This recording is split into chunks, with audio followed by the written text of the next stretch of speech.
A poor, desperate boy decides to sell his only toy car to help his sick mother. What he never expected was that the buyer would be none other than the billionaire who abandoned her years ago. The alarm went off at 5:30 in the morning. Claire opened her eyes and felt that familiar ache in her back, which now seemed to spread throughout her entire body. She took a deep breath, counted to 3, and got up, ignoring how much effort it took. In the bathroom, she avoided looking at herself in the mirror. She knew what she would find: deep, dark circles, pale skin, and that look that tried to hide her fear. She brushed her teeth and pulled her brown hair into a simple ponytail. "Mom?" Liam's sleepy voice came from the hallway. Claire took a deep breath and put on her best smile before opening the door. "Good morning, my love. You're up early today." The 5-year-old boy was standing in the hallway, holding his blue blanket and rubbing his eyes. "I had a dream about Dad. He had a big blue car and took me out for ice cream. Why doesn't he ever come visit us?" Claire felt a familiar tightness in her chest. Liam had never met his father, but ever since he started preschool, the questions had become more frequent. "Let's get breakfast ready, okay?" In the kitchen of the modest apartment where they lived, Claire prepared cereal with milk for Liam. Suddenly, she felt a strong dizziness and had to hold onto the counter. Her vision blurred for a few seconds. "Mum, are you sick again?" Liam asked, noticing her distress. Claire forced a smile. "Just a little tired, my love." But it wasn't just fatigue, and Claire knew it. 3 months earlier, during a routine checkup, the doctor had found something that shouldn't be there: severe anemia, kidney trouble, and an autoimmune condition requiring immediate treatment. She needed expensive medication, but the rent was already overdue, and bills were piling up in the kitchen drawer. "You can stay home with me today," Claire said, deciding that taking a day off work wouldn't be the end of the world. "I'm thinking of taking the day to rest." But as the morning wore on, Claire felt worse and worse. After lunch, she could barely stand up. "Liam, Mommy's going to lie down for a little while, okay?" "It's hurting again, isn't it?" Liam asked, his big eyes full of concern. "Just a little," Claire lied. "You can watch your cartoons." In the bedroom, Claire lay down and closed her eyes. The medications the doctor had prescribed were running out, and she had no money to buy more. Without realizing it, she fell into a deep sleep. Liam waited a few minutes. Silently, he opened the bedroom door and saw that his mother had fallen asleep. Her face, even in slumber, looked tired and pained. Determined, the boy returned to his room, grabbed his precious blue remote-controlled car, the gift his mother had given him on his birthday, and put it in his backpack. Carefully, he left the apartment. Going down the stairs wasn't difficult. Liam was used to doing it every day with his mother. Outside, he decided to go to the nearby park, where there were always adults around. Maybe someone would want to buy his car. At the park, Liam approached some people, but no one took a 5-year-old trying to sell a toy seriously. Then he spotted a well-dressed man sitting on a bench, checking messages on his phone. Sir, he called, tugging on the sleeve of the expensive coat. "Do you want to buy my car? It's remote-controlled and super fast." The man, Ethan Miller, looked down in surprise. "No, thank you, kid. Where are your parents?" "Please, sir," Liam insisted, his eyes pleading. "My mom, Claire, is sick and needs medicine. I know she cries at night when she thinks I'm asleep." Ethan froze at hearing that name. Claire, a name he hadn't heard in years, a name he'd tried to forget. "Claire? What's her last name?" "Foster," Liam replied. "Claire Foster. She's the best mum in the world, but she's really sick and doesn't have money for medicine." Ethan felt as if the ground had disappeared beneath his feet. Claire Foster, the woman he had left 6 years ago when the relationship started getting too serious, the woman he had abandoned because he wasn't ready for a commitment.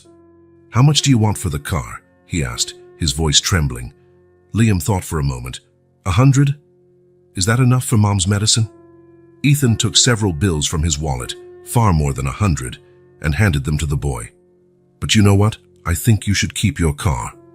Liam's eyes widened at the sight of the money. "But don't you want the car?" "No. I want you to take care of your mom." Liam smiled, carefully putting the money into his pocket. "Thank you, sir. Now Mom will get better." "Where do you live, Liam? You shouldn't be out here alone." "I live over there, on the 3rd floor," Liam said, pointing to a building visible from the park. "But you don't have to walk me. I know the way. I'm a big kid now." Liam waved goodbye and ran toward the building, holding the money and the car in his backpack tightly. Ethan stood there, watching the boy run off. Claire Foster. After all these years, fate was bringing him back into her life through her son. A son who wasn't his, but who had the same determination he'd seen so many times in Claire. A wave of guilt washed over him. He had abandoned her when things got serious, and now she was sick, alone, struggling to raise a child and buy medicine. Meanwhile, Liam returned home, carefully climbed the stairs, and went straight to his mother's bedroom. Claire was still asleep. The boy approached the bed and gently touched her arm. "Mum? Mum, wake up." Claire opened her eyes slowly, disoriented by the pain and sleep. "Liam? What is it, my love?" "Look, Mum," he said, taking the money from his pocket and placing it in her hand. "Now you can buy your medicine and get better." Claire looked at the money, confused. "Liam, what is this? Where did you get that money?" "I sold my blue car, Mum."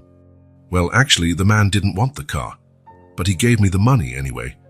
He said it's for you to get better." Claire's heart froze. "Liam, you went out by yourself, alone." "But Mum, it was to help you. You need medicine." Claire hugged her son tightly. "Never do that again, understand? It's very dangerous to go out alone." "Who was this man?" "He was a really nice man, dressed fancy. He was surprised when I said your name. He asked for your last name and everything." Claire felt a shiver. Someone who knew her name. "Did he tell you his name?" "I don't think so. He just asked where we lived, but I said I knew my way back alone. I wanted to surprise you." Claire looked at the money in her hands. It was enough to buy all the medicine she needed and pay the overdue rent. "Promise me you'll never leave by yourself again, even if it's to help me." "I promise. But now you're going to buy your medicine and get better, right?" Claire smiled, a mix of love, gratitude, and worry in her heart. "Yes, I will. But first, we need to talk about how dangerous it is to talk to strangers." Meanwhile, Ethan walked back to his car, his mind spinning. Claire Foster was ill, with a child to raise. He couldn't just ignore what had happened. He needed to do something. He needed to help, even if from a distance. He owed her that after everything. Ethan couldn't sleep that night. Every time he closed his eyes, he saw Liam's face, the 5-year-old boy trying to sell his most precious toy to help his sick mother. A mother that he, Ethan, had abandoned years before. Sitting on the edge of the bed in his luxurious apartment overlooking the river that cut through the city, Ethan contemplated how his life had taken such a different path than Claire's. Everything about his place screamed success: expensive furniture, artwork on the walls, a Swiss watch on his wrist. He had achieved everything he wanted professionally. He was one of the youngest directors at Hartwell Enterprises, respected in the financial market, with substantial bank accounts and a promising future. But in that moment, looking out the window as the sun began to rise, Ethan felt that all that success was empty. "Claire is sick," he thought, remembering Liam's words. "And I left her all alone." Guilt was not a new feeling for Ethan. In the first months after leaving Claire, it consumed him. But over time, he learned to bury it somewhere deep, convincing himself he had made the right choice. He wasn't ready for a commitment. The relationship was getting too serious, too fast. Claire would be better off without him. Those were the lies he told himself until he believed them. Now those lies were crumbling. He made a decision. He needed to find out more about Claire's situation, about her illness, about what had happened to her over the years. He couldn't just ignore the encounter with Liam and go on with his life as if nothing had happened. Ethan called his assistant, cancelling all his meetings for the day. Then he picked up the phone again and hesitated. He still had Claire's old number saved in his contacts, though he'd never had the courage to call. His fingers hovered over her name on the screen, but he gave up. Claire probably wouldn't answer, and he wouldn't blame her. Instead, he decided to do something he never imagined he would: follow Liam. If the boy went out alone to sell toys in the park, He would probably do it again. It was risky, it was strange, but Ethan felt it was the only way to find Claire without just showing up at her door. At 2 in the afternoon, Ethan parked his imported car a block away from the park, where he had met Liam the day before. He wore simpler clothes than his usual suit, jeans, a t-shirt and a light jacket, trying not to draw attention. He felt like an intruder, a spy in forbidden territory, but he needed to see, he needed to understand. For almost 2 hours, he watched children playing, mothers chatting on benches and seniors feeding pigeons. There was no sign of Liam. He was about to give up when he saw the boy enter the park again, alone. His heart pounded. Liam seemed to be looking for someone. His eyes swept the park, and Ethan realized with a surge of emotion that the boy was probably looking for him. After all, he'd received more money than he ever imagined for his toy car. Before Ethan could decide whether to approach, Liam spotted him and ran over with a huge smile on his face. "Carman," Liam exclaimed, stopping in front of him, out of breath. "I knew I'd find you again." Ethan felt something strange in his chest, a mix of joy and guilt. "Hi, Liam," he said, crouching to the boy's level. "What are you doing here alone again? Does your mom know you're out?" Liam's smile faded a bit. "No, she was mad yesterday when she found out I left, but I had to find you. Mom said I couldn't accept so much money from a stranger. She wants to give it back." Ethan shook his head, feeling renewed respect for Claire. Even sick, even desperately needing the money, her sense of dignity remained intact. "Where's your mother now, Liam?" Ethan asked, worried about the boy being alone at the park again. "At home, resting. She took her new medicine today, but she said it makes her sleepy." "And she let you leave by yourself?" Liam looked at his own feet, embarrassed. "No, I snuck out again, but it's important. Will you come with me? Then Mom can thank you and return the money." Ethan felt his heart race. He was about to see Claire again after 6 years, the woman he had loved and abandoned, the woman who probably hated him now. "I'm not sure that's a good idea, Liam." "Please," the boy insisted, tugging on his hand. "Mom will be less mad at me if I bring you. She wants to meet you." What Liam didn't say, what he couldn't know, was that Claire already knew him very well. She knew his flaws, his cowardice, his inability to commit. And Ethan doubted she'd want to see him again, but looking at Liam's hopeful face, he couldn't say no. "All right," he finally agreed. "I'll go with you." The walk to Claire's apartment was short, but to Ethan it felt like an eternity. Each step brought him closer to a confrontation he had been avoiding for 6 years. What would he say to her? How would he explain his behavior? Was there any explanation that could justify abandoning someone he loved when things got tough? Liam chatted excitedly by his side, talking about his blue car, about how his mother had bought all the medicine she needed, about how happy he was she would get better now. "This is it," the boy said finally, stopping in front of a 3-story building with peeling paint and a simple entrance. It was an old building in a lower middle-class neighborhood, so different from the luxurious penthouse Ethan lived in. They climbed the stairs, Liam in front, practically hopping with excitement, Ethan behind, his stomach in knots. On the 3rd floor, they stopped in front of a door with the number 302 painted on it. "Mom," Liam called, knocking on the door. "Mom, look who I brought." Muffled footsteps sounded on the other side, and then the door opened. And there she was. Claire looked thinner than Ethan remembered, paler, with dark circles under her eyes. Her brown hair was tied in a simple ponytail, and she wore comfortable clothes, sweatpants and a cotton shirt. Even so, the sight of her made his heart skip a beat. For a moment, Claire didn't recognize him. Her gaze focused only on Liam. "Liam, where were you?" "I woke up and you were gone again. I was about to call the police." Then, slowly, her gaze shifted upward and met Ethan's, and the world seemed to freeze. The little color Claire had drained from her face. Her eyes widened, and her mouth fell open in shock. For a few seconds, she just stared at him, as if she couldn't believe what she was seeing. "Ethan," she finally whispered, her tone a mix of disbelief and something else, something that sounded dangerously like hurt. "Hi, Claire," he replied, his voice husky. "It's been a while." The initial shock gave way to something harder, colder. Claire's eyes narrowed, and her posture changed, becoming more rigid, as if preparing for a blow.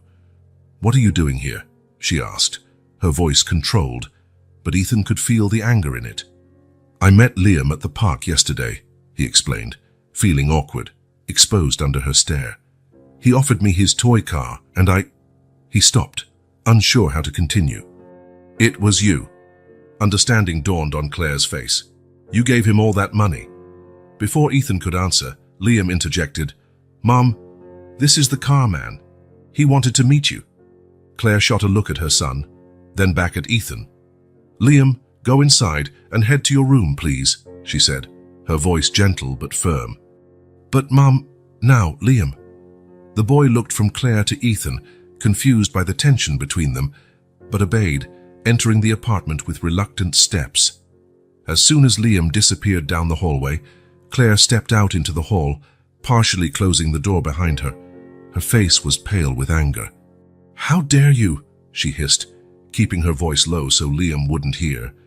"How dare you just show up like this after all these years?" Ethan swallowed hard. "Claire, I know this seems crazy, but I swear I didn't plan any of it. I really did run into Liam at the park yesterday. He was trying to sell his car, said you were sick. And you decided that after 6 years, now was a good time to come back," she interrupted, her hands trembling slightly. "What do you want, Ethan? To ease your conscience? To feel better about abandoning me when I needed you most?" Each word cut like a knife, and Ethan had no answers to give. He just stood there, staring at the woman he had loved and left behind. "I only wanted to help," he finally said, the words inadequate for the gulf he had created. "Help?" Claire let out a bitter laugh. "Where was your help when I needed it most? Where were you when I had to rebuild my life from scratch? When I had to work 2 jobs while raising a child alone?" Ethan lowered his head, guilt consuming him from within. "I'm sorry, Claire. I know that means nothing now. But I'm sorry for everything. You're right. It means nothing." Her voice was loaded with hurt. "I want you to take your money back and leave my life. We don't need your charity." Claire turned away, entering the apartment and returning seconds later with an envelope in her hand. "Here it is," she said, holding it out to Ethan. "Every cent you gave, Liam. I haven't touched it." Ethan looked at the envelope but didn't take it. "Claire, please. I know I owe you. Please let me help. Liam told me about your medicines, about you being sick." "That's none of your business," she cut him off, still holding out the envelope. "I'm dealing with it. I've been dealing with everything on my own for 6 years. I can continue." At that moment, the door opened wider, and Liam appeared, his large eyes full of confusion. "Mom, why are you mad at the car man?" Claire closed her eyes briefly, as if summoning patience, then knelt down to his level. "I'm not mad, my love. I'm just returning his money because we can't accept it." "But why?" Liam insisted.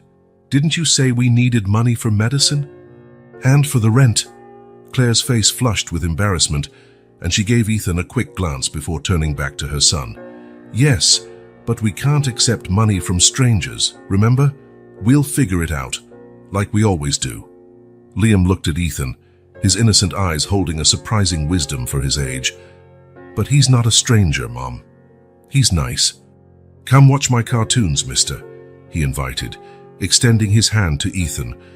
Claire stood up quickly, placing herself between Ethan and her son. "Liam, not now. The gentleman is leaving." Ethan felt his heart break at the barrier Claire was putting up, but he understood. He had lost the right to be part of her, of their life a long time ago. Your mom's right, Liam," he said, forcing a smile. "I'm going now, but it was really nice meeting you." "Are you coming back tomorrow?" the boy asked, hopeful. Before Ethan could respond, Claire stepped in. "Liam, go inside and put your toys away, please." "Now." Her tone admitted no argument, and Liam obeyed reluctantly, casting one last look at Ethan before disappearing into the apartment. Once they were alone again, Claire pressed the envelope against Ethan's chest. "Take your money and go. Don't come back.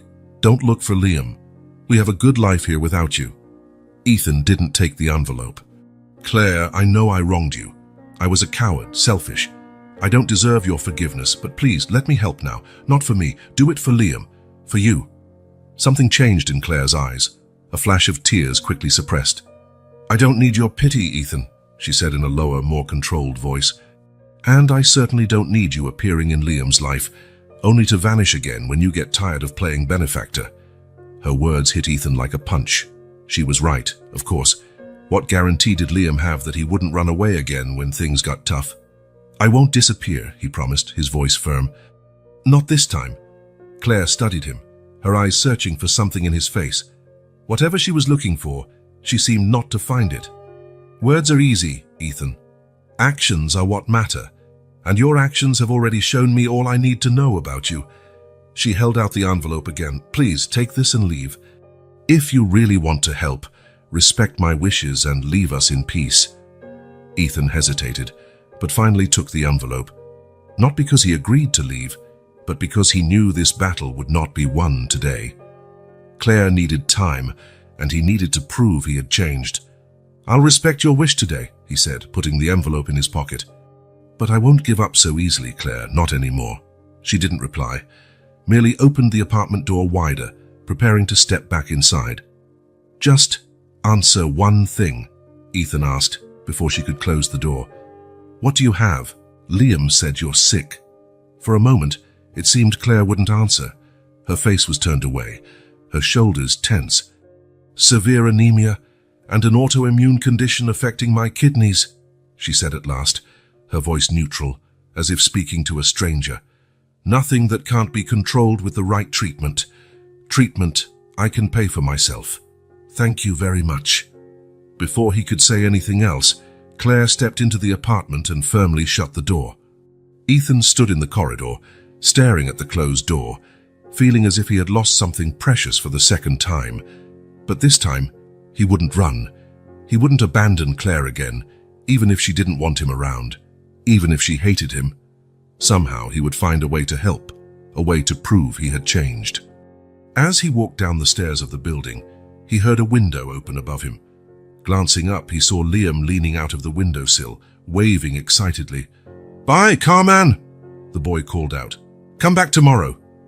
Ethan smiled and waved back, his heart feeling lighter for a moment. Claire might try to keep her distance, but something told him Liam wouldn't make it easy. And maybe, just maybe, that 5-year-old boy was the bridge he needed to fix what he had broken so many years ago. No, he wouldn't run away this time. He wouldn't leave Claire to face her illness alone. He wouldn't let Liam grow up without knowing him. This time he would stay and fight for what mattered. Even if Claire didn't want him in her life, he would find a way to help. Because now he understood what he hadn't understood 6 years ago. Some things are worth fighting for, even when the road is hard. Especially when the road is hard. Ethan looked at Claire's building from across the street, sitting in his car for almost an hour. He had come back the day after their confrontation, as he had promised himself, but didn't have the courage to go up. The memory of Claire's icy stare and the harsh words she had said was still too fresh. On the third day, he finally gathered his courage.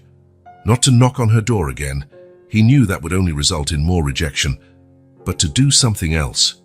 Something that would prove he really had changed, that he was no longer the man who ran away years ago. His first stop was at the building's management office. The place was old, but there was a small office on the ground floor where a middle-aged woman managed paperwork. "Good morning," Ethan greeted, flashing his most charming smile. "I'm looking for information about apartment 302. The woman, who introduced herself as Mrs. Martinez, raised an eyebrow. "And you are?" "A friend of the family," Ethan replied in a casual tone. "I heard they're having some financial difficulties, and I'd like to help." "Apartment 302. "Oh, Mrs. Foster," said Mrs. Martinez, flipping through a register book. "Yes, she's 2 months behind on her rent. Such a shame, she was always so punctual." Ethan felt a pang in his chest. Claire's situation was worse than he had imagined. "How much is the total amount owed?" Mrs. Martinez gave him the figure, adding, "I know she's going through health problems. She has a young child to raise all by herself. I tried to give her more time, but the owner is pushing for eviction." Ethan pulled out his checkbook. "I'll settle it right now," he said. writing a check covering not only the back rent, but the next 3 months as well. But please, don't mention my name. Just say it was a clerical error, that the payments had already been processed. Mrs. Martinez eyed him with a mixture of surprise and suspicion. Why the anonymity? Ethan hesitated, then opted for honesty, because she wouldn't accept my help directly. I have a debt to Claire, one I'm trying to repay, even if she doesn't know. Something in his tone must have convinced the woman, because she nodded slowly. All right, Mr. Miller. Ethan Miller. She wrote down his name next to the check. I'll let her know there was a mistake in the records and that her rent is up to date. Thank you, Ethan said, feeling a small sense of relief. It was the least he could do, but it was a start. His next stop was the local pharmacy. It took some time to persuade the pharmacist to cooperate with his plan, but a generous incentive helped overcome any ethical reservations. Mrs. Foster has a monthly medication plan, the pharmacist explained after checking the records, but she usually can only buy part of the prescribed drugs. She prioritizes the most essential. Ethan felt another pang of guilt. While he lived in a luxurious apartment and spent more on dinner than many people earned in a month, Claire was choosing which vital medicines she could afford. I want to pay for a full year of medication, he said, surprising even himself with the decision. Create some sort of credit in the system. She mustn't know it was me. How will I explain that to her? Ethan thought for a moment. Tell her it's a new program from the drug manufacturer, a subsidy for patients with her condition. With the rent and medication taken care of, Ethan needed to figure out a way to get closer to Claire without her immediately rejecting him. And the answer came in the form of Liam. The next day, he positioned himself near the park where he had found the boy. He knew it was risky, Claire might see him, and that would ruin everything, but he needed to try. After almost an hour of waiting, luck smiled on him. He saw Liam enter the park alone once again. The boy had snuck out again, Ethan concluded, worried about this dangerous habit. But it was also an opportunity. He watched from a distance for a few minutes, seeing how Liam played on the slide, his face lit up by the simple joy of childhood. Something inside Ethan warmed at the sight. Finally, he approached casually.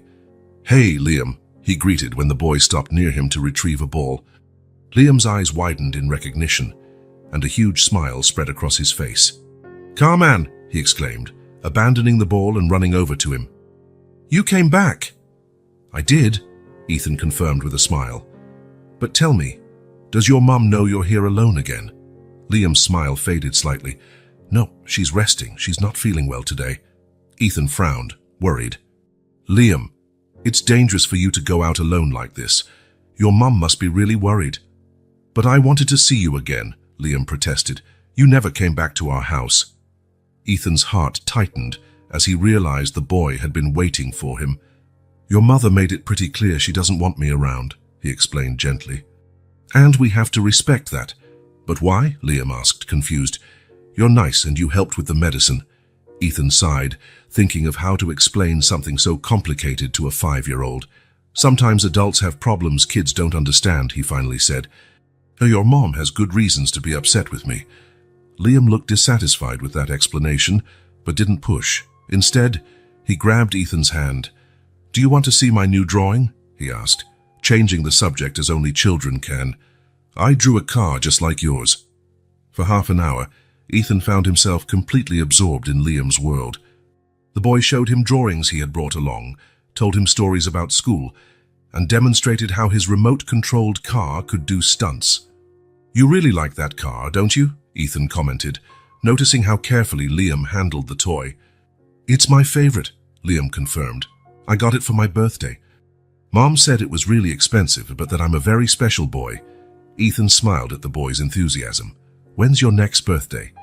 In 2 months, Liam replied, his eyes shining. I'm going to be 6. Mom said she's going to make a chocolate cake, which is my favorite. The conversation continued, and Ethan lost track of time. He was so engrossed in Liam's stories that he almost forgot the circumstances that had brought them together. But reality wasn't long in coming. Liam! A woman's voice, filled with panic, cut through the air. Liam, where are you? Ethan froze at the sound of Claire's voice. He turned slowly and saw her at the park entrance, pale and visibly distressed, frantically searching for her son. Liam waved excitedly. "Mom! Over here! Look who I found!" Claire's expression when she saw Ethan was a mix of shock and fury. She ran over, pulling Liam close to her. "What do you think you're doing?" she hissed at Ethan, her eyes flashing with anger. "First you give my son money, and now you lure him away from home." "That's not what happened," Ethan defended himself, keeping his voice calm. "I found Liam by chance. He came here alone." "Mom, it's true," Liam interjected, confused by his mother's reaction. "I came looking for Ethan. He's nice." Claire looked at her son, then back at Ethan, still suspicious. "We're going home, Liam," she said finally, her voice more controlled but still tense. "Don't ever do this again, understand? I was terrified when I woke up and couldn't find you." "I'm sorry, Mom," Liam mumbled, looking down. Before they could walk away, Ethan called out, "Claire, wait!" She paused but didn't turn around. "Just stay away from my son," she said, without looking back, and continued walking, holding Liam's hand. Ethan watched them go, feeling defeated, but he didn't give up. If he couldn't approach them directly, he would keep helping in other ways. In the weeks that followed, he kept his word.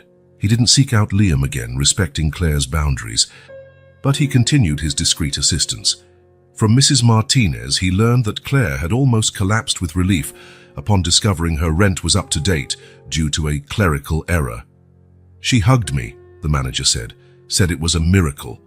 From the pharmacist, he learned that Claire had been shocked and emotional about the program that would cover her medications. "She cried right here in the pharmacy," the man said, leaving Ethan with a mix of relief and guilt. His next action required more planning. Through quiet investigation, he discovered Liam attended a local public school. It was a decent school, but lacked resources. 2 weeks and several phone calls later, Ethan made a generous anonymous donation to the school, specifically to start a music and arts program. He imagined Liam's face lighting up upon hearing about the new activities, and it gave him more satisfaction than any professional achievement ever had. But it was an unexpected encounter that truly changed everything. Nearly a month after the incident at the park, Ethan was leaving a meeting at the city's medical center when he spotted a familiar figure in the lobby. Liam was sitting alone in a chair too big for him, swinging his legs nervously and hugging a small teddy bear. Ethan hesitated. Claire was probably nearby, and she wouldn't be happy to see him. But he couldn't just ignore the boy, who looked scared and lonely. He approached cautiously. "Hey, Liam," he greeted, keeping a respectful distance. "Everything okay?" Liam's face lit up when he saw him. "Ethan," he exclaimed, jumping off the chair. "Are you here to see Mom too?" Ethan frowned, confused. "See your mom?" "She's here?" Liam nodded, suddenly looking serious. "Mom's sick again. The lady at the front desk said I should wait here while the doctor talks to her." He clutched his teddy bear tighter. "I'm scared." Ethan's heart ached at the fear in the boy's eyes. "I'm sure your mom will be fine," he said, sitting next to Liam. "The doctors here are very good." "What if she's not?" Liam asked in a small voice. "What if she ends up like Thomas's mom, who went to heaven?" Ethan swallowed hard, feeling the weight of the question. How do you explain to a 5-year-old that sometimes there are no guarantees?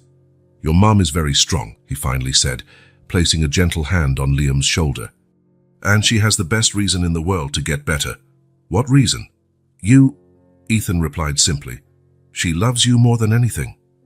Liam seemed to think about that, then asked, "Can you stay with me until Mom comes out?" The question took Ethan by surprise. He knew he should say no, that Claire wouldn't approve, but he couldn't refuse those pleading eyes. "Sure," he agreed, preparing to face Claire's anger later. "I'll stay right here with you." Over the next hour, Ethan did everything he could to distract Liam. He told stories, played simple guessing games, and even taught him how to make a paper airplane out of an old waiting room magazine. When finally a nurse appeared, looking for Liam, Ethan braced himself for the inevitable confrontation. "She's ready to go home," the nurse said, smiling kindly at Liam. "Your mom is waiting for you in room 12. Liam jumped up, excited, but then looked at Ethan, hesitant. "Are you coming too?" Ethan shook his head. I think I'd better not champ. Your mom probably won't be very happy to see me. Liam pursed his lips, disappointed but nodded. Then, on impulse, he gave Ethan a quick hug. Thanks for staying with me, he said, before following the nurse down the hallway. Ethan stood there, touched by the simple yet deeply meaningful gesture. He was about to leave when the nurse returned, looking confused. Excuse me, but Mrs. Foster is asking who was with her son, she said. Liam mentioned an Ethan. He hesitated, then decided to face the situation head-on. That's me, he admitted. You can tell her I'm leaving. The nurse seemed relieved. Actually, she asked you to come over. Room 12 at the end of the hall. Surprised, Ethan walked down the corridor, his heart pounding. What could Claire want? More scolding, more warnings to stay away. When he entered room 12, he found Claire sitting on the edge of a hospital bed, looking exhausted but alert. Liam stood by her side, holding her hand and talking animatedly. Son Ethan taught me to make a paper airplane that really flies, Liam was saying, and he said you're the strongest person he knows. Claire looked up as Ethan entered, and for a moment he couldn't read her expression. Hi, he said hesitantly. The nurse said you wanted to see me. Claire studied his face for a long moment before answering. Liam said you stayed with him for over an hour, she said finally. That you helped him not be scared. Ethan shrugged, embarrassed. It seemed like the right thing to do. A strange silence fell over the room, broken only by Liam's constant chatter, seemingly oblivious to the tension between the adults. Thank you, Claire finally said, her voice low but firm, for taking care of him. Ethan nodded, surprised by her unexpected gratitude. Anytime, he replied sincerely. He's a great kid. Another silent moment. Then Claire continued. I know you're behind the clerical errors with my rent, she said, catching him off guard again, and the miraculous subsidy program for my medications. Ethan opened his mouth to deny it, but Claire held up a hand. Please don't insult my intelligence. There are too many coincidences since you reappeared. He closed his mouth, resigned. How did you figure it out? I have my ways, she replied vaguely. The point is, why? Why are you doing all this? It was a question Ethan had been asking himself for weeks. At first it had been because of guilt, a desire to make amends for the past, but now, because I want to help, he replied simply, not to feel better about myself or to earn your forgiveness. Just because it's the right thing to do. Claire watched him closely, as if assessing the sincerity of his words. Liam really likes you, she said at last. He can't stop talking about the car man. Ethan felt a warmth spread in his chest at that. I like him a lot too, he admitted. He's special. Claire sighed, seeming to make a hard decision. I'm not ready to forgive you, she said bluntly. I don't know if I ever will be, but... She hesitated, glancing at Liam, who was now busy with his teddy bear. Maybe we can work something out, for Liam's sake. What kind of arrangement? Ethan asked, barely daring to breathe. You could see him occasionally, supervised visits. At the park. Maybe harm, or... She paused, as if she couldn't believe what she was about to say. Maybe at the apartment. Sometimes. It was more than Ethan had ever hoped for. I'd like that very much, he said, his voice thick with emotion. Thank you, Claire. She nodded, still cautious, but something in her gaze had softened. I'm not doing this for you, she clarified. I'm doing it for him. Liam needs positive male figures in his life. I understand, Ethan said, accepting the implied conditions. No expectations, no pressure. Just a chance to be part of Liam's life, on Claire's terms. When he left the hospital that day, Ethan felt something he hadn't experienced in a long time, genuine hope. It wasn't the fairy tale ending, nor the immediate forgiveness he secretly wanted. It was something more real, more honest, a second chance, hard-won and delicately given. A chance to show, not just Claire, but himself, that he had truly changed, that he was no longer the man who ran away 6 years ago. That this time, he would stay and face any difficulties, no matter how scary. And most importantly, a chance to get to know Liam, to become part, even a small part, of the life of that extraordinary boy who had already won his heart. For the first time in a long while, Ethan wasn't thinking about what might have been, but about what could be. And that, he discovered, made all the difference. Ethan's visits became part of the routine. 3 times a week, he showed up at Claire's apartment, always promptly at 6 in the evening. On Tuesdays, he helped Liam with homework. On Thursdays, he usually brought a new model kit for them to build together. And on Saturdays, he took the boy to the park or the museum, always returning at the agreed time. Claire watched this consistency with a mix of relief and suspicion. Part of her wanted to believe Ethan had truly changed, that this time he would stay. But another part, the part that still carried the scars of abandonment, waited for the moment he would disappear again. On that Sunday afternoon, the autumn sun streamed through the windows of the small apartment, while Liam and Ethan worked on assembling a model airplane at the kitchen table. Their heads were close together, focused on the task, and Claire observed them from the doorway with an unreadable expression. A month ago, she never would have pictured this scene in her home. No, this piece goes here," Liam said, pointing with his small finger. "See, it's the same shape." Ethan smiled, admiring the boy's observation. "You're right. It's amazing how you notice these details." Liam's face lit up at the praise. Claire noticed how her son flourished under Ethan's attention, and it filled her with contradictory feelings. Joy at seeing Liam so happy, fear of what would happen if Ethan vanished again, and a pang of something she didn't want to admit to herself, the memory of how she had once felt about that same man years ago. "Mom, look," Liam exclaimed, holding up the nearly finished model. "We're making a real airplane."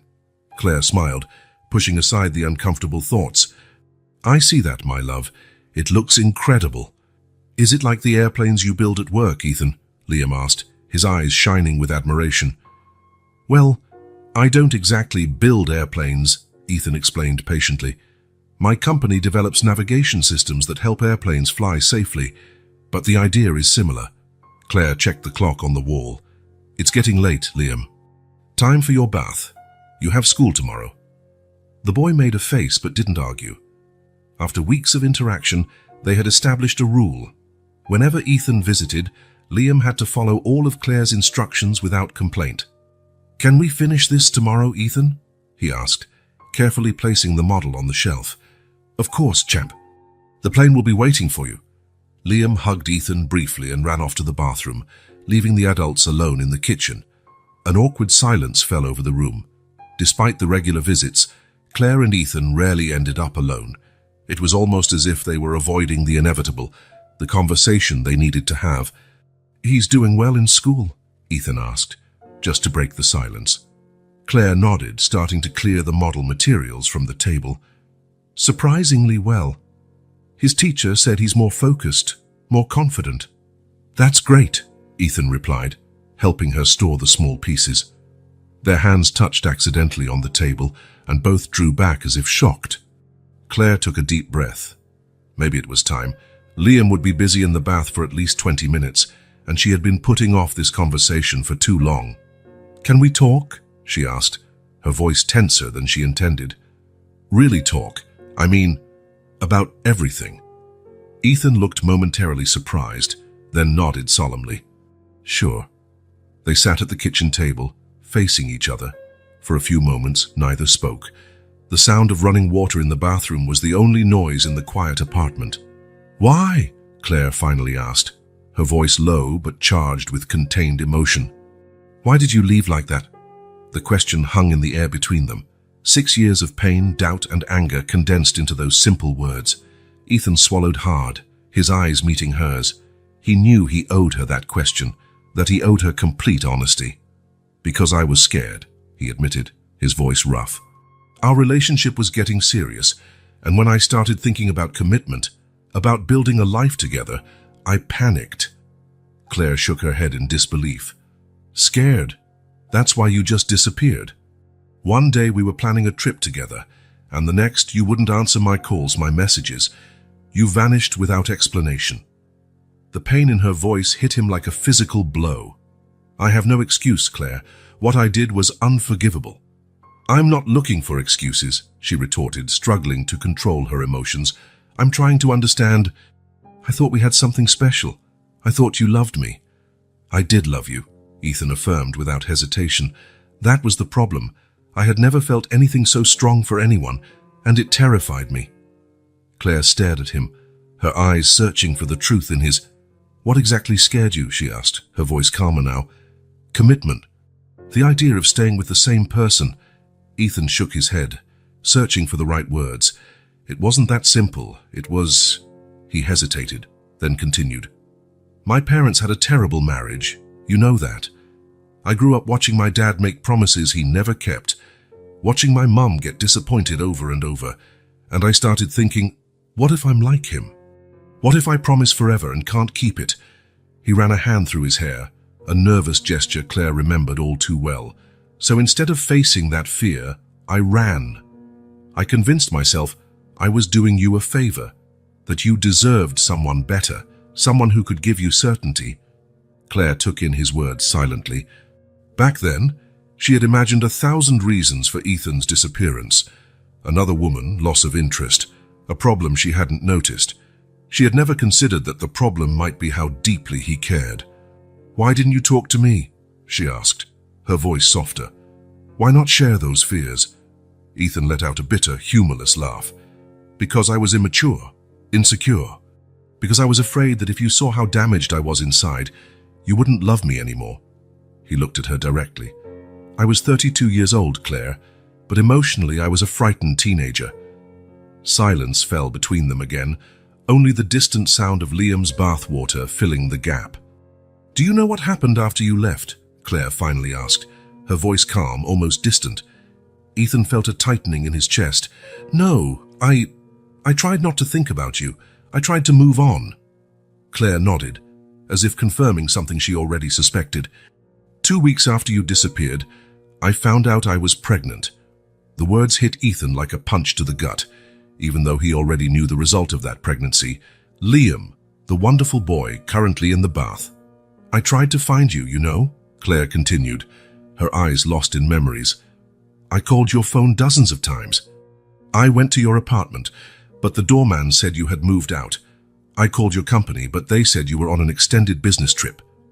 Ethan lowered his head, shame burning in his chest. "I was running away," he admitted. "I asked for a transfer to the London office. I left the country a week after I left you." Claire stared at him, surprised. "London? You went to another continent." "Like I said, I was terrified," he replied, his voice low. "And the longer I stayed away, the harder it was to come back. The harder it was to admit what I'd done." Claire took a deep breath, trying to control the anger that was rising again. "Do you have any idea what I went through? Pregnant, alone, not knowing why the man who said he loved me had simply vanished." Her voice trembled slightly. "My parents cut me off when they found out I was pregnant. I lost my apartment because I couldn't afford the rent on my own. I had to drop out of college because I needed to work full-time." Each word was like a blade piercing Ethan's heart. The guilt he felt was so overwhelming he could barely breathe. "Claire, he started, but she raised a hand to stop him. "I'm not telling you this to make you feel guilty, Ethan. I'm telling you because you need to understand. You need to understand what it means for me to allow you into Liam's life now." "Into my life?"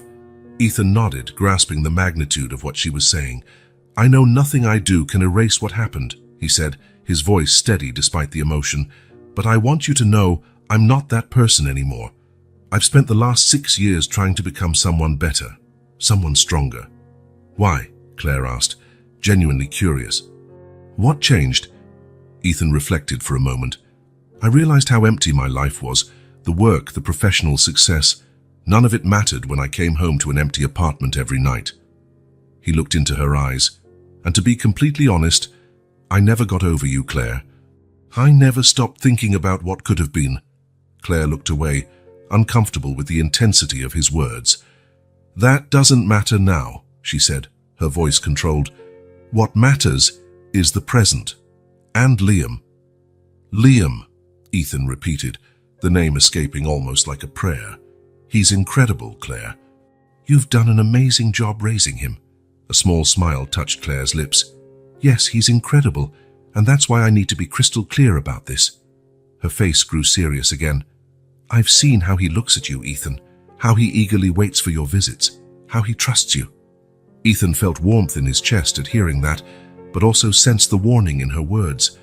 "He's getting attached to you," Claire continued, "and that terrifies me, because if you disappear again—" "I won't," Ethan interrupted, his voice filled with conviction. "Not this time, not with him." Claire held his gaze, her eyes searching for any sign of deceit or hesitation. "How can I be sure of that? How can I trust you after what happened?" It was a fair question, and Ethan knew there was no easy answer. "You can't," he admitted honestly. "I can't prove with words that I'm different now. All I can do is show you, day after day. And that's what I intend to do, Claire, for as long as it takes." She studied him for a long moment. "It's not just about me, Ethan. If you're here because of unresolved feelings for me, or guilt over the past, and that's not enough, it has to be about Liam. He deserves a father who's there for him, not for any other reason." "I know," Ethan agreed. "And it is about him. Of course I care about you, Claire, and yes, I feel guilty for what I did. But what I feel for Liam is different. It's pure in a way. It has nothing to do with the past. He's not a redemption project, Ethan," Claire warned. "He's not a way for you to feel better about yourself." "That's not how I see him," Ethan protested, feeling slightly offended. "Liam is amazing. Being with him, seeing how his mind works, how he sees the world, it's like rediscovering everything all over again. I'm not here to redeem myself, Claire. I'm here because I want to be part of his life." Something in Ethan's tone must have convinced Claire, because her gaze softened slightly. "What happens when things get hard?" she asked, her voice calmer now. "When it's no longer new, when it's not just fun and gifts?" "I'll be here," Ethan answered simply. "In good times and bad. And when my condition gets worse," Claire continued, her gaze penetrating, "because it will, Ethan. The doctors were clear about that. In the next few years, I might need more intense treatment, maybe even a transplant." Ethan felt a tightness in his chest at hearing that. He knew Claire was sick, but hadn't realized how serious it was. "All the more reason for me to be here," he said firmly. "Liam will need support. You will need support." Claire shook her head, a sad smile on her lips. "I don't want you to stay out of pity, Ethan. I don't need your charity." "It's not charity," he insisted. "It's what any decent person would do." "Is that what we are now? Just decent people to each other?" The question hung between them, laden with unspoken meaning. Before Ethan could answer, Liam's voice called from the bathroom. "Mom, I'm done with my bath." Claire stood up, ending the tense moment. "Coming, my love," she replied, then looked at Ethan. "I need to help him get dressed." Ethan nodded, also standing. "Sure." "Should I leave?" Claire hesitated, then sighed. "No, stay for dinner. Liam would be disappointed if you left now." As Claire left the kitchen, Ethan remained, absorbing everything that had been said. He knew the conversation they'd had was just the beginning. There was much more to be said, much more to resolve, but it was a start. And this time, he wouldn't run. No matter how difficult things got, no matter what challenges lay ahead. Because now he understood what he hadn't before. Some people are worth the fight, worth the effort, worth the risk. Liam was worth it. And maybe, just maybe, he and Claire were worth a second chance too. But for now, he had to prove day after day that he deserved Claire's trust. That he was someone Liam could rely on, that this time he would stay. The autumn months turned into winter, and a steady routine emerged between Claire, Liam, and Ethan. 3 times a week, he arrived at the apartment promptly at 6 in the evening. On Tuesdays, he helped Liam with homework. On Thursdays, he brought a new model for them to build together. And on Saturdays, he took the boy to the park or the museum, always returning at the agreed time. Claire observed this regularity with both relief and lingering doubt. Part of her wanted to believe Ethan had truly changed, that this time he would stay, but the part of her that still held the scars of being abandoned braced for him to vanish again. One December morning, Claire woke up feeling worse than usual. The back pain, which was typically tolerable, seemed to have intensified overnight. There was also a strange pressure in her chest, a slight difficulty breathing that she couldn't ignore. "Just a bad day," she muttered to herself, swallowing her medications with water. "It'll pass." But it didn't. By lunchtime, while making a sandwich for Liam, she was hit by a sudden dizziness that caused her to drop the plate, shattering it on the kitchen floor. "Mom!" Liam exclaimed, alarmed. "Are you okay?" Claire clung to the counter, struggling to breathe. "I'm fine, sweetheart. It was just an accident." But Liam, with that keen perception children sometimes have, wasn't fooled. "You're pale, Mom, and you're breathing funny." Claire tried to smile, but the effort only highlighted her pallor. "I think I'll lie down for a bit," she admitted. "You can eat your sandwich in the living room as watching TV. Just for today, okay?" Liam's eyes went wide at the unusual permission. Normally, Claire insisted meals be eaten at the table without distractions. "Can I call Ethan?" the boy asked, his voice small with concern. "No need, my love. It's not his visiting day, and I just need to rest a little." Claire patted her son's head, trying to appear stronger than she felt. "I promise I'll be better soon." But upon reaching her bedroom, Claire realized she had underestimated how serious it was. The pain in her chest worsened, and it was getting harder to breathe. She sat on the edge of the bed, trying not to panic. "Maybe I should call 911, she thought, reaching for the phone on her nightstand. But before she could dial, another wave of pain hit her, so intense that the device slipped from her fingers. "Mom!" Liam's voice came from the doorway, fearful. "Are you crying?" Claire hadn't realized tears were streaming down her face. She tried to wipe them away quickly, but the movement caused more pain. "I'm fine, sweetheart," she lied, her voice trembling. Liam approached, his small eyes full of worry. "I'm calling Ethan," he decided, with surprising firmness for his 5 years. Before Claire could stop him, the boy ran to the living room. Claire tried to stand up to stop him, but another wave of dizziness made her give up. Maybe it was for the best that he called for help. Her pride wasn't worth leaving Liam alone if something really happened to her. In the living room, Liam grabbed the phone and dialed the number he knew by heart, though he'd never called Ethan before. They had practiced it several times, just for emergencies, as Ethan had explained. And in Liam's mind, this definitely was an emergency. "Ethan Miller," the familiar voice answered after 3 rings. "Ethan," Liam's voice sounded small and scared. "Mom's sick. She's breathing funny and crying." There was a brief silence. Then Ethan's voice returned, calm but urgent. "Liam, are you at home now?" "Yes. Mom's in the bedroom. She dropped a plate and she's really pale." "I'm on my way," Ethan said, and Liam could hear him moving quickly on the other end. "I'll get there as fast as I can. Meanwhile, I want you to do something very important for me, okay?" "Okay," Liam agreed, relieved to have an adult telling him what to do. "Stay with your mom. Don't leave her alone. And if she gets worse before I arrive, call 911, remember?" "I remember. Good boy, I'm on my way." Liam hung up and returned to his mother's room, where Claire lay down, her face contorted with pain. "Mom, Ethan's coming," he said, climbing onto the bed and holding her hand. "He told me to stay with you." Claire wanted to protest, to say she didn't need Ethan, that she could handle it, but the truth was she had never felt so bad, and knowing someone was coming to help was an enormous relief. "Thank you, my love," she murmured, squeezing her son's hand. The minutes that followed felt like an eternity. Liam stayed by her side, telling stories about school, about his drawings, about anything that came into his childish mind, clearly trying to distract her from the pain. The sound of hurried footsteps on the stairs finally announced Ethan's arrival. He didn't knock, using the key Claire had given him just for emergencies. Seconds later, he was in the bedroom, his face tense with concern. "Claire," he said, kneeling beside the bed. "What's going on?" "It's nothing," she began, but was interrupted by a dry cough that made her double over in pain. Ethan was already pulling out his phone.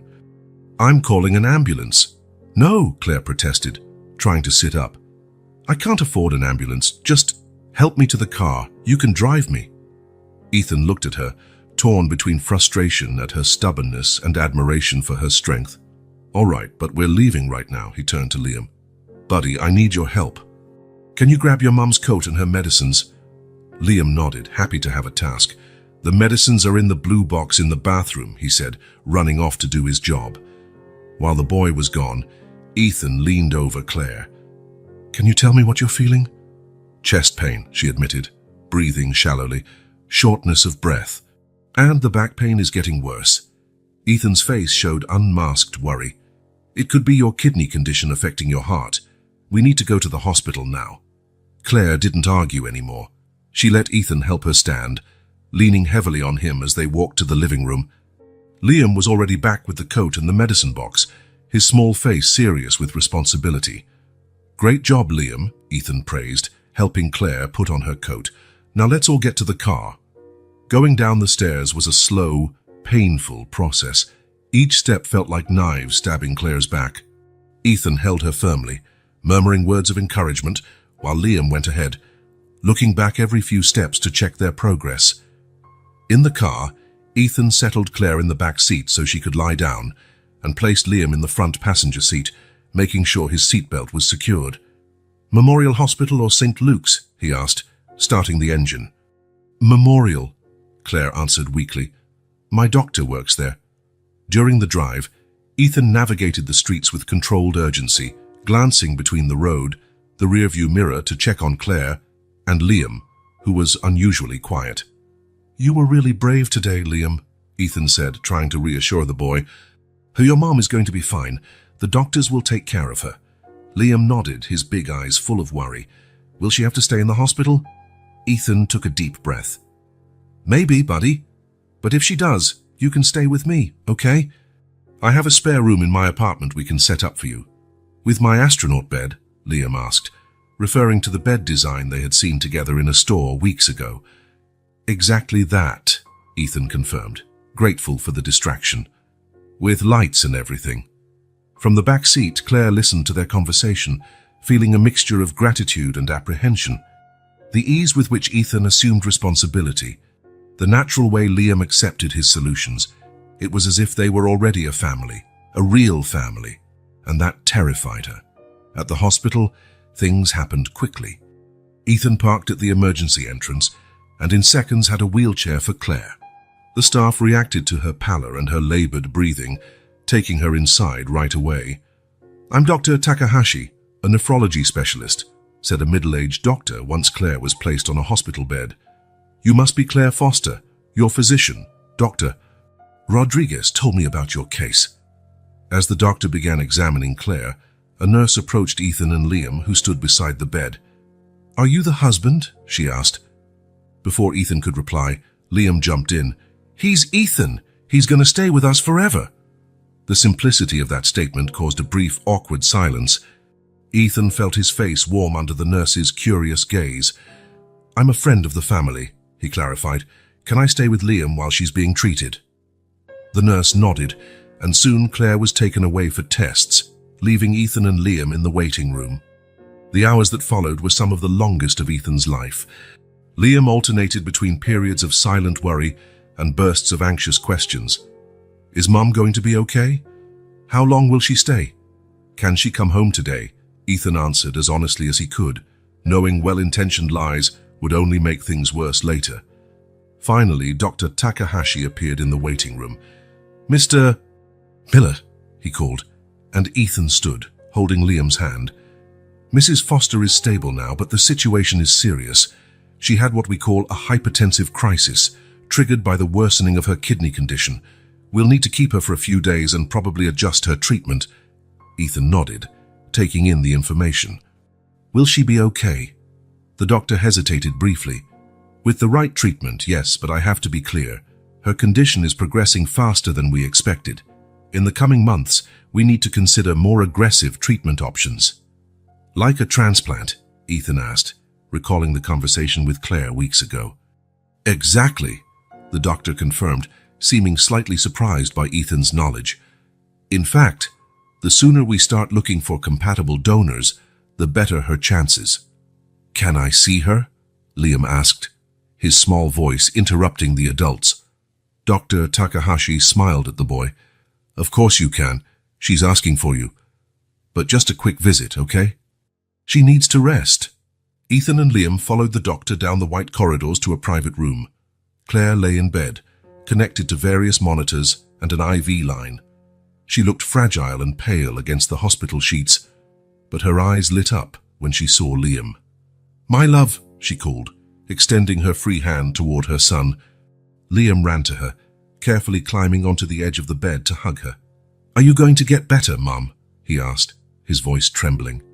"I will," Claire assured, kissing the top of his head. "I just need to stay here a few days so the doctors can help me."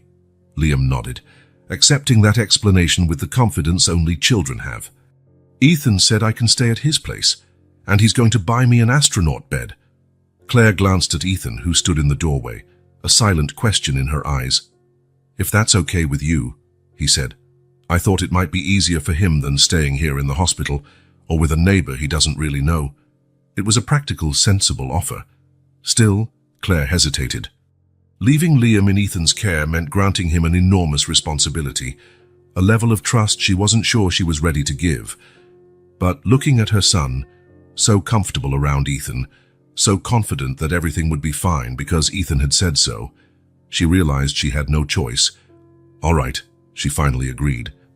"But you call me every night, young man," she added, playfully tapping Liam's nose.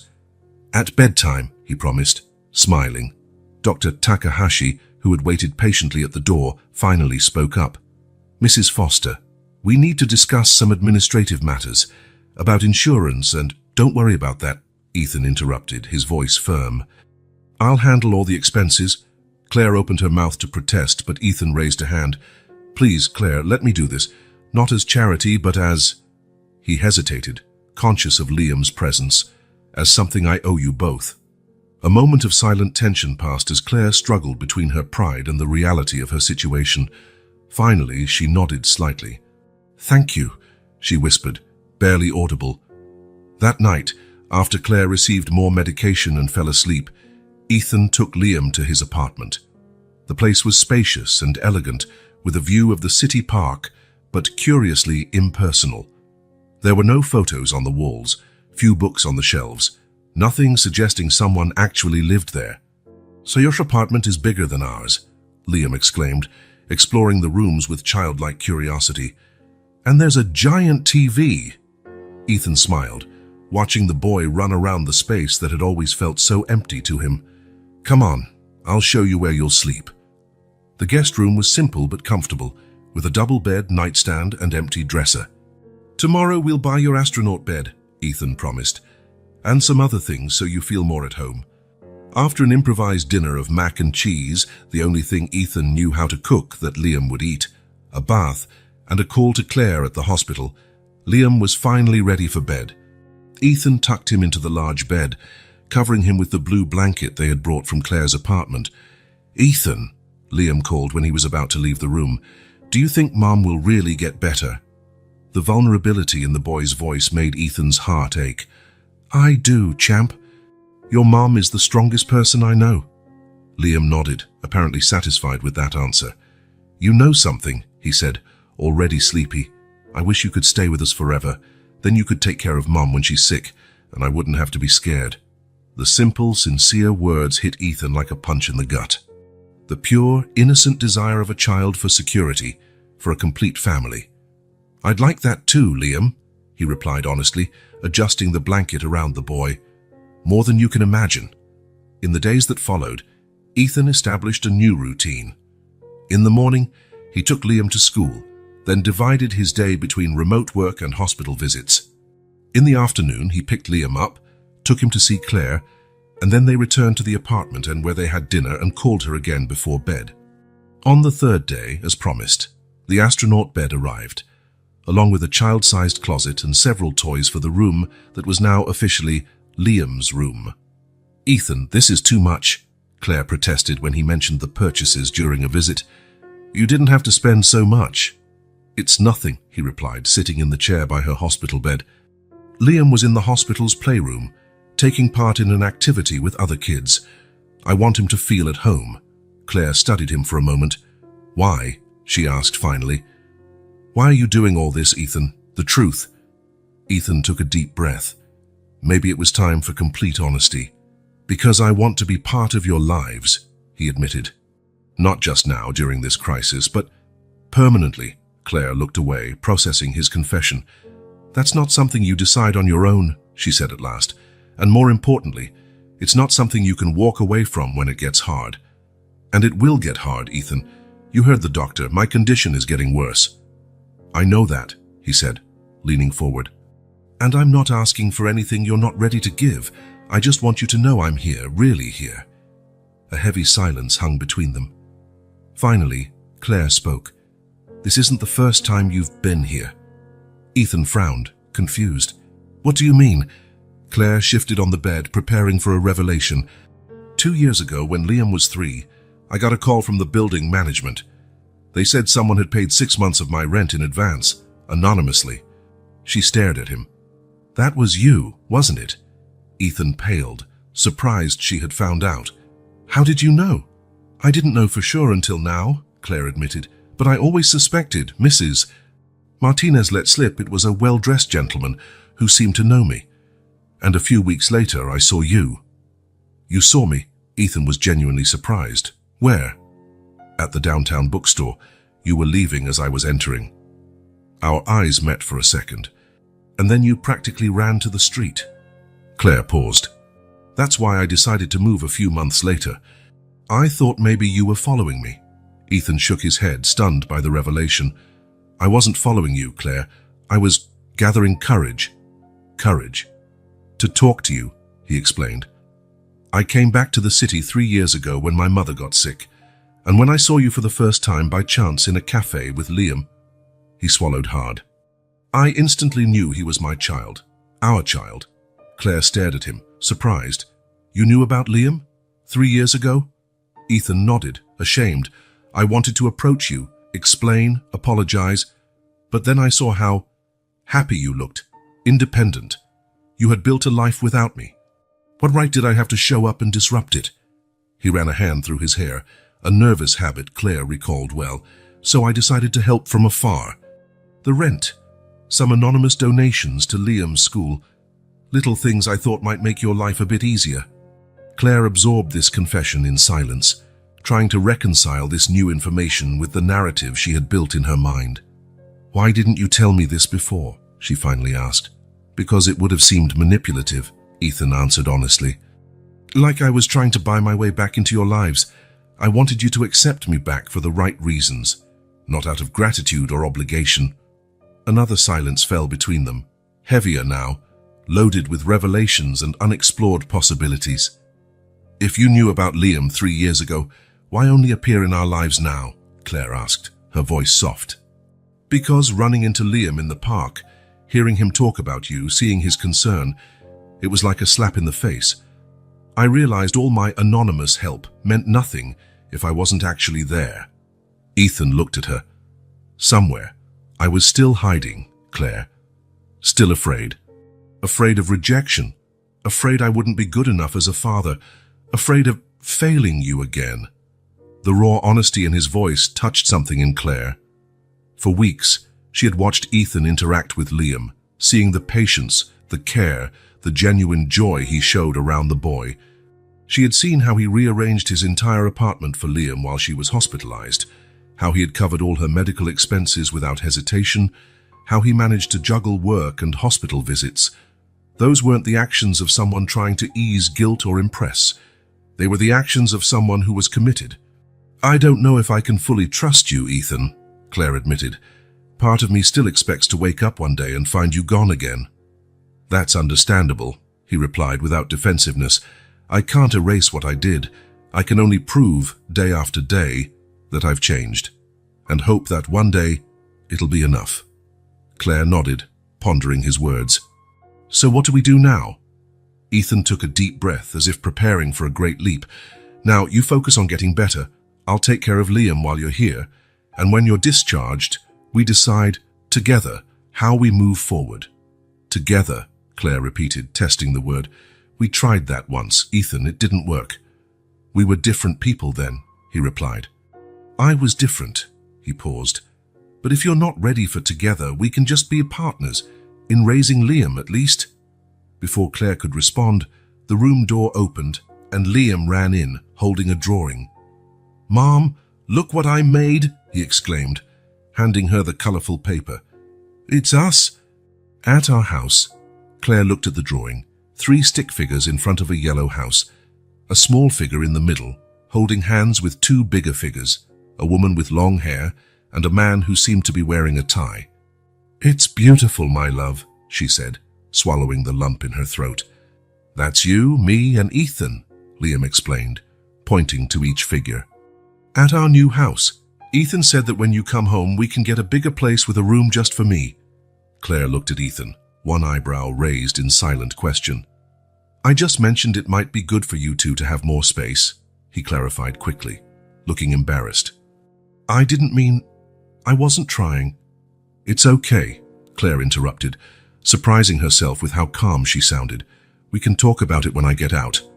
The relief on Ethan's face was visible. "Sure, no pressure."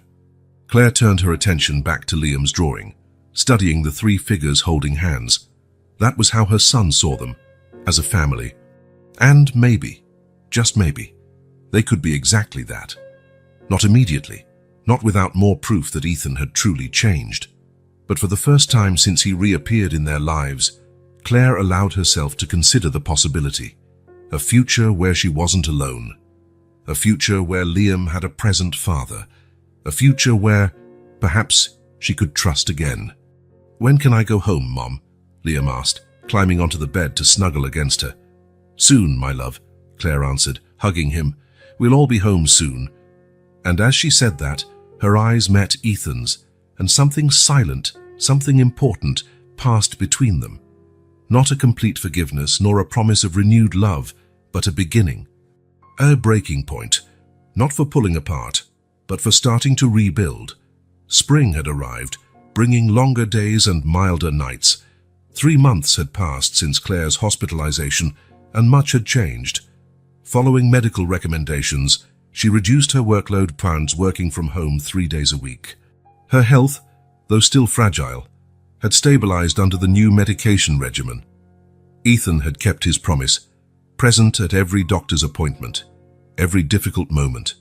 Not just with financial support, which he offered discreetly, respecting Claire's pride, but with his constant, reliable presence. The bigger apartment they had discussed at the hospital became a reality.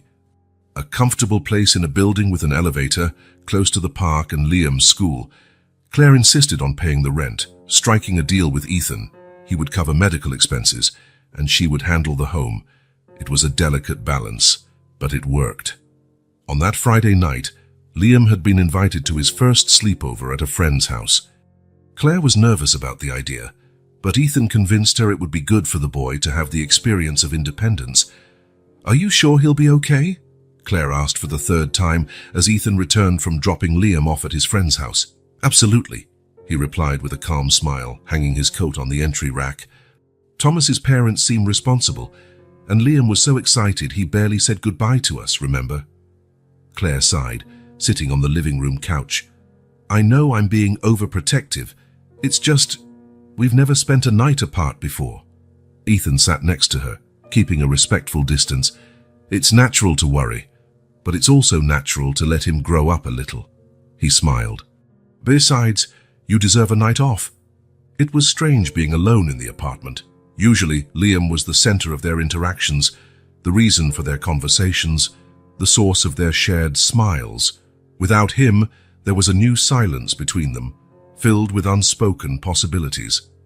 "Want to watch a movie?" Ethan suggested, trying to fill the emptiness. "Or we can order dinner." Claire smiled, grateful for his attempt. "A movie sounds nice, and we have food in the fridge. I can fix something simple." "I'll help," Ethan offered immediately. In the kitchen, they worked side by side, preparing a simple meal. Claire chopped vegetables while Ethan made the sauce for the pasta. There was a comfortable familiarity in their movements, as if they had done it together hundreds of times before. "How was work today?" Claire asked, more to keep the conversation flowing than out of real curiosity. Ethan hesitated briefly before replying, "Actually, I have news. I signed the final papers for the foundation today." Claire stopped what she was doing, turning to him with genuine interest. "The foundation? You never mentioned it. Ethan wiped his hands on a dish towel, suddenly looking nervous. It's a project I've been planning for a few months, a foundation to support single mothers and their children. Financial aid for education, healthcare assistance, job opportunities. Claire stared at him, surprised by the scope of the idea. Wow, that's amazing. Where did that idea come from? Ethan looked at her directly, his voice soft but firm. From you, Claire. From your strength. From your struggle. Seeing what you went through to raise Liam on your own. Claire looked away, feeling a rush of emotion she hadn't expected. I don't know what to say. You don't have to say anything, he continued. I just wanted you to know I donated half of my shares in the company to fund the foundation. It's a permanent commitment. Half your shares? Claire couldn't hide her shock. Ethan, that must be worth a substantial fortune, yes, he completed, not sounding regretful. But it's the right kind of investment. The money will make a difference in the lives of many families like yours, families who were left behind. The implication of his words hung between them. Claire felt a knot in her throat.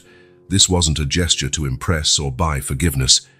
It was Ethan turning his regret into something concrete, something that would help real people. That's very noble, she said finally. Ethan shook his head. It's not nobility, Claire. It's responsibility. It's understanding that I have more than I need, while others struggle for basic necessities. He paused. And maybe it's a form of redemption too. They finished dinner in comfortable silence, each lost in their own thoughts. Then they sat on the couch to watch the movie, maintaining that careful distance that had become characteristic of their relationship. The movie was a light romantic comedy, chosen more for its familiarity than real interest. As the scenes played on the screen, Claire found herself watching Ethan out of the corner of her eye. The way his profile looked in the soft glow of the TV, how he actually laughed at the funny parts, genuinely entertained. He was the same man who had abandoned her years ago, yet he wasn't. This Ethan carried a weight on his shoulders, an awareness the other hadn't possessed. This Ethan understood the value of the things that truly mattered. What are you thinking? He asked suddenly, catching her in the act of observing him. Claire felt her cheeks warm. About how things change, she answered honestly. About how people change. Ethan studied her face for a moment. For the better, I hope. Yes, she admitted. For the better. Something shifted in the air between them. The movie continued, forgotten, while a more important conversation took shape. Claire, Ethan began, turning off the TV in a decisive move. There's something I need to say. Something I've been trying to find the right words for weeks. Claire's heart raced, recognizing the seriousness in his voice. What is it? Ethan took a deep breath, summoning courage. I never stopped loving you. The words hung in the air between them, simple and devastating. Claire felt as if time had stopped. I know it's probably not what you want to hear, he continued when she didn't speak. And I understand if you don't feel the same. I just needed you to know that what I felt for you never went away, even when I was stupid enough to leave. Claire remained motionless, the words lodged in her throat. These last few months, seeing you with Liam, seeing the family you built without me. Ethan swallowed. I realized I don't want to live without you two anymore. I can't imagine my life without waking up to Saturday morning cartoons, without bedtime stories, without little debates over which cereal to buy. He gave a sad smile. I know I have no right to ask for anything. I know you have every reason not to trust me, but I need you to know I'm here fully. And I'm not going anywhere. Claire finally found her voice, though it was shaky. Ethan, You don't have to answer now, he cut in gently. I'm not asking for an immediate response. I just wanted to be honest about how I feel. The silence fell again, but it was different this time, denser, weighted with possibilities. Claire could almost hear her own heartbeat. I think I need some time to process this, she said finally. Ethan nodded, understanding. Of course, I understand. He stood, preparing to leave. You don't have to go, Claire said, surprising them both. The movie's not over. A small smile appeared on Ethan's face as he sat back down. True. We still need to find out if she ends up with the arrogant architect or the kindergarten teacher. My money's on the teacher, Claire said, feeling the tension ease a bit. They finished watching the movie, more aware of each other than before, yet somehow more comfortable. When the credits rolled, Ethan got up to go, this time without argument. "Good night, Claire," he said softly at the door, "and thank you." "For what?" "For not throwing me out after my confession," he replied with a small smile. "See you tomorrow at Thomas's birthday party?" "At 2, she confirmed. "Don't be late." "Never again," he promised, and they both knew he was talking about more than just punctuality. After Ethan left, Claire stayed up for hours, replaying the conversation in her mind. His words echoed, "I never stopped loving you." Part of her wanted to believe, to dive in head first at the possibility. But another part, the part that still bore the scars of abandonment, whispered warnings. Could she trust again? Could they build something new on the ruins of what was destroyed? The next morning, Claire woke with a clarity she hadn't felt in a long time. She picked up her phone and, before she could change her mind, typed a message to Ethan. "Can we talk tonight? After we pick up Liam, there's something I need to tell you too." The reply came almost immediately. "Of course. I'll be there." The day passed slowly, each hour dragging as Claire organized her thoughts and feelings. At the birthday party, she and Ethan maintained a facade of normality, smiling and chatting with other parents while watching Liam play with his friends, but there was an underlying tension between them, an acute awareness that something important was coming.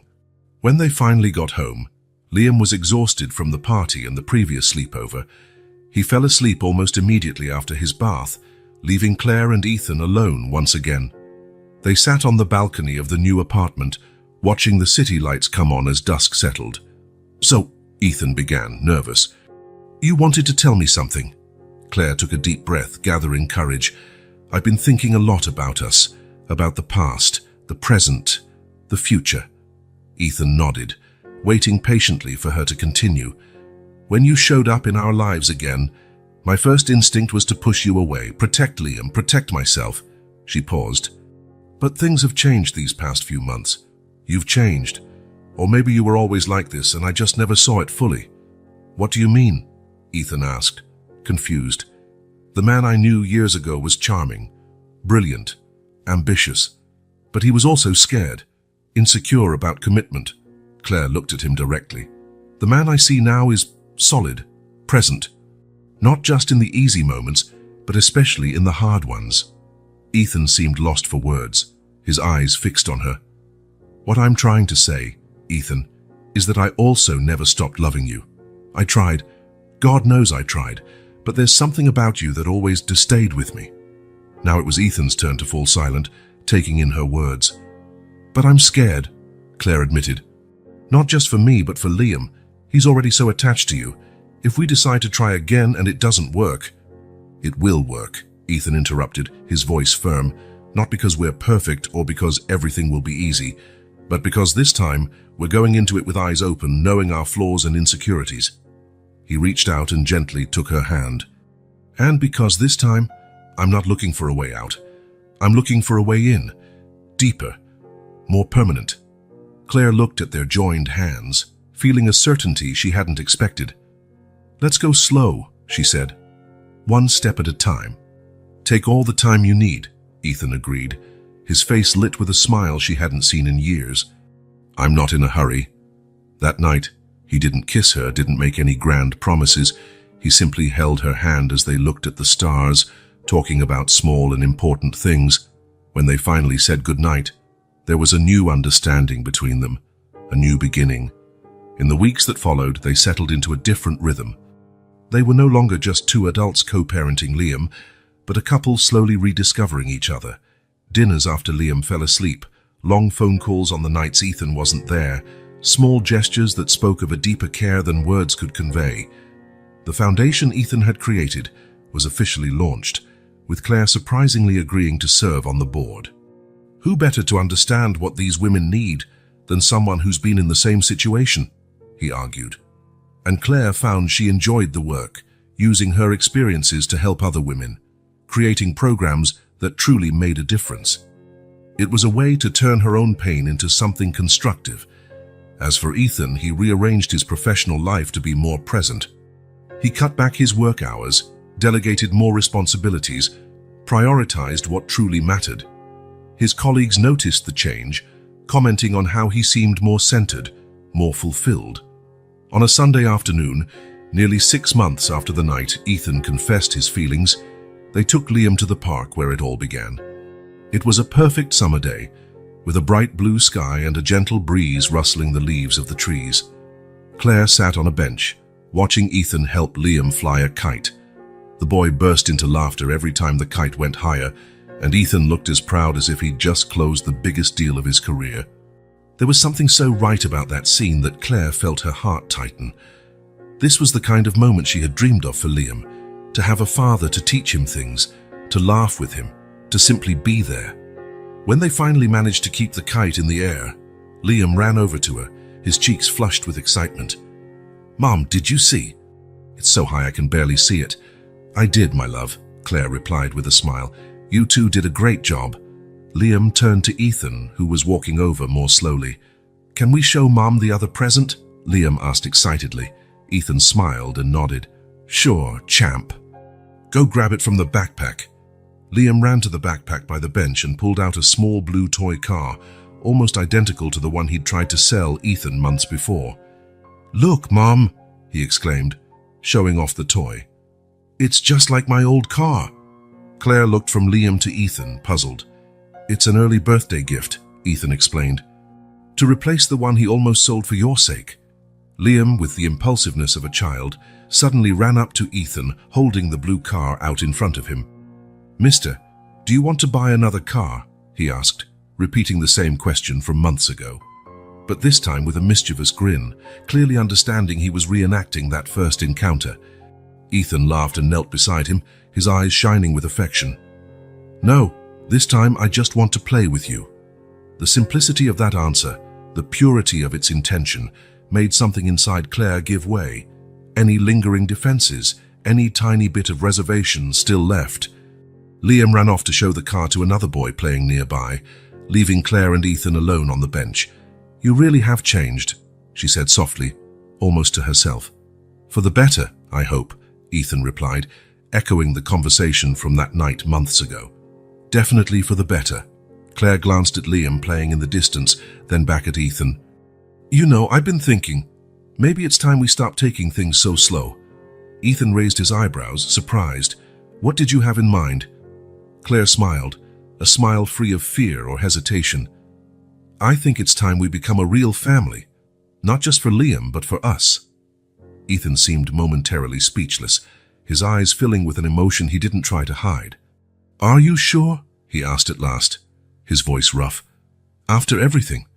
"I'm sure," Claire interrupted. "I've spent years focusing on the past, on what we lost, on what could have been. But now all I can think about is the future, what we can build together." Without further words, Ethan leaned in and kissed her. It was a gentle kiss, almost reverent, as if she were something precious he was afraid to break. When they pulled away, both were smiling. "Finally!" Liam yelled from where he stood, having apparently witnessed the moment. He ran over and threw himself between them, hugging them both. "Does that mean Ethan's staying forever?" Claire looked at Ethan, seeing her own certainty reflected in his eyes. "Yes, my love," she answered, without looking away from Ethan. "He's staying forever." As Liam celebrated with excited jumps, Claire let herself sink into the moment. The sun shining above them, the sound of her son's laughter, Ethan's solid, reassuring presence by her side. For the first time in years, she felt she was exactly where she needed to be. Not just existing, surviving day by day, but truly living, with all the complications and challenges that were sure to come. But this time, she wouldn't face anything alone. This time, there were 3 of them, a family finally complete,